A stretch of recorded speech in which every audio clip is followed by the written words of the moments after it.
Belly fat साठी आपल्या पोटाचा घेर वाढलेला आहे, त्याच्यासाठी मी याच्या अगोदर खूप सारे व्हिडिओ बनवलेले आहेत. पण आजच्या या व्हिडिओमध्ये मी अशा एक्सरसाइज तुम्हाला दाखवणार आहे की ह्या एक्सरसाइज करून तुमच्या पोटा म्हणजे मसल्स वरती जास्त काम होणार आहे, पोट टोन होणार आहे. एक्स्ट्रा जो फॅट आहे, लटकलेला पोट आहे, ते लवकरात लवकर तुमचं वितळणार आहे आणि ह्या एक्सरसाइज खूप जास्त फायद्याच्या ठरणार आहेत. याच्या अगोदर खूप व्हिडिओ बनवलेले आहेत ना, तर त्याच्यापेक्षा हा व्हिडिओ खूप वेगळा आहे. जर तुम्हाला पोट कमी करायचं आहे तर आजचा व्हिडिओ तुम्ही लास्ट पर्यंत बघून माझ्या सोबत या प्रॅक्टिस करा, तुम्हाला खूप चांगला रिझल्ट येणार आहे. आता तुम्ही म्हणाल की खूप हेवी असेल का, तर अजिबात नाही. सकाळी उठायला जाताय ना, तुम्ही उठताय ना, तेव्हा तुम्ही या प्रॅक्टिस करा खूप सोप्या पद्धतीने, किंवा रात्री झोपायला जाताय तुम्ही तेव्हा या प्रॅक्टिस करा. फक्त जेवण झाल्यावरती करू नका, फक्त एवढं लक्षात ठेवा. झोपून आपल्याला ह्या प्रॅक्टिस करायच्या आहेत, उथल-पुथल काहीही नाहीये आणि खूप सोप्या पद्धतीने. जर तुम्ही या प्रॅक्टिस कंटिन्युअसली करत घेतल्या तर 7व्या दिवशी तुम्हाला पोटाचा घेर इकडनं कमी झाले का इकडनं कमी झाले तुम्हाला स्वतःला हे दिसणार आहे. आता याच्यासोबत तुम्ही काय काय खाता, पथ्य कसं आहे ते सर्व तुम्हाला व्हिडिओच्या लास्टला पण सांगते. त्या टिप्स तुम्हाला नक्की फॉलो करायच्या आहेत. पहिले आपण एक्सरसाइज बघून घेऊया. तर चला जास्त वेळ न घालवता आपण आपल्या व्हिडिओला सुरुवात करूया. नमस्कार, मी गीता आणि तुमचं खूप खूप स्वागत करते आजच्या बेली फॅट वरती काम करण्याच्या व्हिडिओमध्ये. तर चला जास्त वेळ न घालून व्हिडिओला सुरुवात करूया. तर आता मी मॅट वरती झोपलेली आहे, तुम्ही गादीवरती, बेडवरती कुठे झोपलेला आहात तिथे तुम्हाला या प्रॅक्टिस करायच्या आहेत. आरामात झोपलेली आहे, पायाला फोल्ड करून घेतलेला आहे. आता इथे हाताला वरती न्यायचं. पहिले तर आपल्याला पोटा म्हणजे आपली बेली आहे ना एकदम स्क्वीज करायचं, श्वास भरून घ्यायचा आणि आतमध्ये खेचायचं.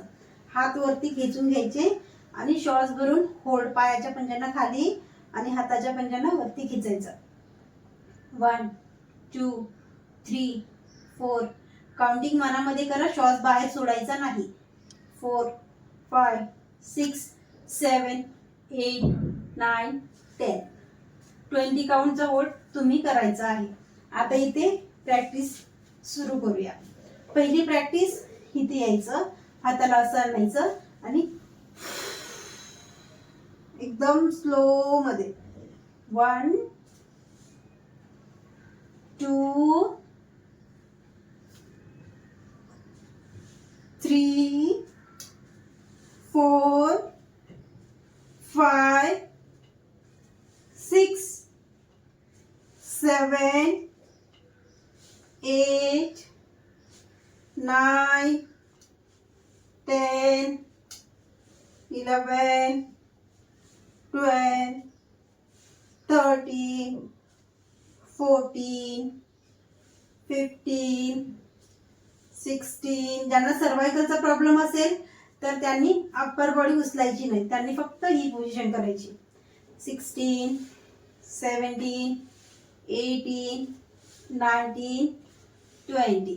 हाताची मुठ्ठी करायची इथे. आणि ज्यांना सर्वायकल आहे त्यांनी उचलायचं नाहीये बॉडीला, त्यांनी फक्त ही पोझिशन करायची, पायाला हलकच उचलायचं. आणि ज्यांना काही प्रॉब्लेम नाही त्यांनी अप्पर बॉडी उचलून करायचं. पहिले नॉर्मल आहे त्यांच्यासाठी दाखवते. काउंटिंग करूया.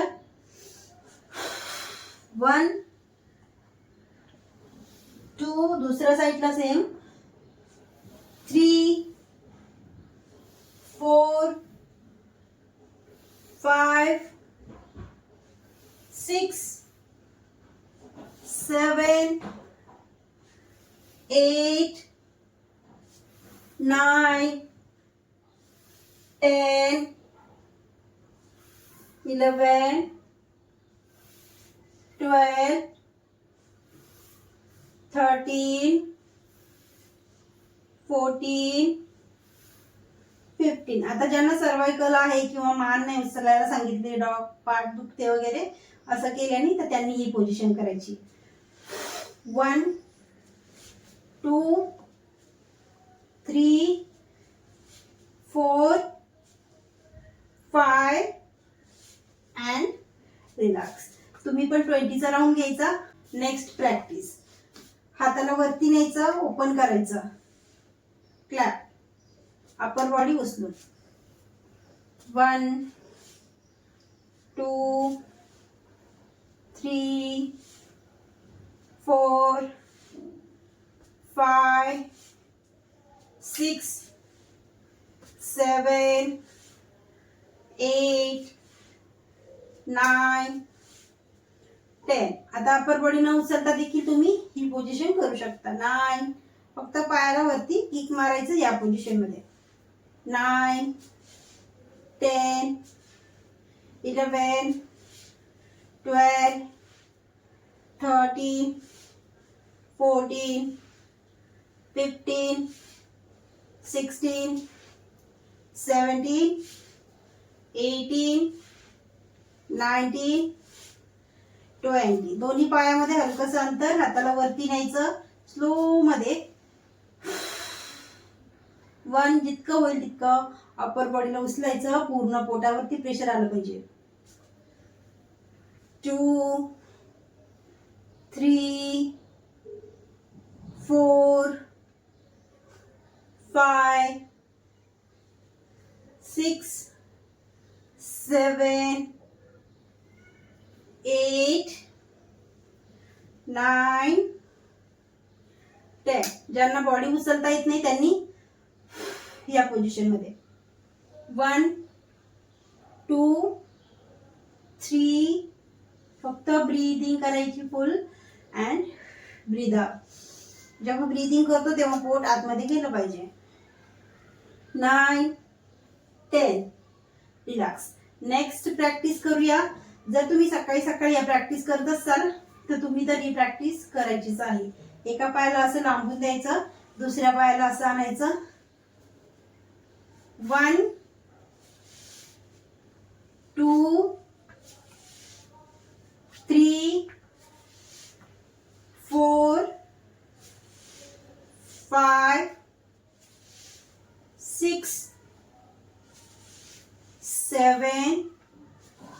गुडघा पूर्ण पोटावरती प्रेस करायचा, म्हणजे गॅस, बद्धकोष्ठता असे काही प्रॉब्लेम असतील तर ते आपले निघून जातात. नॉर्मल होतो आपण, आपलं पोट फुगल्यासारखं राहत नाही. 13 14. आता इथे अपर बॉडी उचलून देखील 15 16 17 18 19 20. दोन्ही पायाला असं आणायचं, अपर बॉडी उचलायची आणि होल्ड. 1 2 3, जितकं होईल तितकं. 4 5 6 7 8 9 10. Slowly relax. आता रात्री जर तुम्ही हे करत असाल तर ऑफकोर्स रात्री आपलं जेवण झालेलं आहे, तर आपण हे कसं करायचं, तर रात्रीची ही जी वाली प्रॅक्टिस आहे ही स्किप करा, बाकीच्या करू शकता. आता इथे नेक्स्ट प्रॅक्टिस करूया. ती पण आपल्याला झोपल्याच करायची आहे. या पोझिशन मध्ये यायचं, हलकसं टाकांना इथे रफ करायचं आणि इथे याच पोझिशन मध्ये आपण आपले हात ठेवलेले आहेत. याच पोझिशन मध्ये आपले पाय आहेत. इथे 1 2 3 4 5 6 7 8 9 10. 10 काउंट होल्ड करताना पायाच्या पंजांना खाली किंवा जवळ आणा असं आणि होल्ड. 1 2 3 4 5 6 7 8 9 10. आता तुमची कंबर जर दुखत असेल तर तुम्हाला एक प्रॅक्टिस ते दाखवते. उजव्या पायाला डाव्या पायाच्या बाजूला न्यायचं आणि ट्विस्ट करायचं अपोजिट. 1 होल्ड करायचं. 1 2 3 4 5. सेम दुसऱ्या पायावरती जाऊ. 1 2 3 4 5. रिलॅक्स. ही जर प्रॅक्टिस तुम्ही 40 काउंटिंग सोबत केली तर कंबर दुखी पण कमी होते. आता इथे फक्त ह्या पोझिशन मध्ये यायचं आणि इथे 1 2 3 4 5 6 7 8 9 10. आता इथे ही पण प्रॅक्टिस आपली 40 काउंट, प्रत्येक राऊंड हा 40चा घ्या तुम्ही, म्हणजे रिझल्ट चांगला येतो. आता नेक्स्ट प्रॅक्टिस करायची, फक्त आपल्याला होल्ड करायचंय. हात त्याच्यासाठी कमरे खाली ठेवायचे, म्हणजे आपल्याला कमरेला काही त्रास नको व्हायला आणि जास्त प्रेशर आहे ते पोटावरती आलं पाहिजे. पायाला फक्त असं न्यायचं. हो 1 2 3 4 5 6 7 8 9 10. इथूनच हलकेसे पाय वरती उचलायचे. 1 2 3 4 5 6 7 8 9 10. इथूनच पायाला वरती न्यायचं. 1 2 3 4 5 3 2 1. आणि होल्ड करायचं. हाताला थोडंसं असं ठेवायचं. 1 पूर्ण पोटावरती प्रेशर येते बघा. 1 2 3. थोडंसं खेचायचं त्याला आतमध्ये. 3 4 5 6 7 8 9 10. रिलॅक्स. आता हळूनी डाव्या साईडला वळायचं. जर ह्याच्या नंतर तुम्ही झोपायला जात असाल, तुम्ही झोपायला जाऊ शकता. जर सकाळी प्रॅक्टिस केला तर तुम्ही तुमच्या कामाला लागू शकता. या प्रॅक्टिस करताय तर ह्याच्यासोबत काय करायचं, पौष्टिक हेल्दी आहार खायचा. प्रत्येक गोष्टीत कॅलरीज असतात. मी खूप हेल्दी खाते म्हणून हेल्दीच खात राहायचं नाही. त्या हेल्दी खाण्यामध्ये पण कॅलरीज असतात. कॅलरीज कमी करणं महत्वाचं आहे. काय हेल्दी खातोय ते महत्वाचं नाहीये. म्हणजे ते तर आहेच, पण जर तुम्ही बदाम हेल्दी आहेत म्हणून तुम्ही 7-8 बदामच एका टायमाला खात असाल तर नाही, तसं होऊ शकत नाही ना. मग ती तुम्हाला फॅटच भेटणार आहे की नाही. त्याच्यासाठी सगळ्या गोष्टीमध्ये एक क्वांटिटी ठेवायची. प्रत्येक जो पण मील घेतोय त्याची हाफ क्वांटिटी करतच जायचं. या गोष्टी जर तुम्ही करत गेल्या, चांगलं पाणी, चांगली झोप, या गोष्टी जर नियम पाळत गेलात तर तुम्हाला जास्त काही करायचं काम पडणार नाही. या प्रॅक्टिस आणि हे फक्त बदल आपल्या आहारामधले, फक्त क्वांटिटी कमी करायची प्रत्येक मील मधली आणि ह्या प्रॅक्टिस करा तर नक्कीच तुम्ही करणार आहात. जर तुमचं पोट वाढलंय आणि तुम्हाला ते कमी करायचंय, खूप विचित्र वाटतंय साडीमध्ये ड्रेसमध्ये, तर तुम्ही नक्कीच करणार आहात. व्हिडिओ आवडला असेल तर लाईक करा, चॅनल पहिल्यांदा आला असेल तर सबस्क्राईब करा. भेटू छानशा व्हिडिओमध्ये. तोपर्यंत बाय बाय.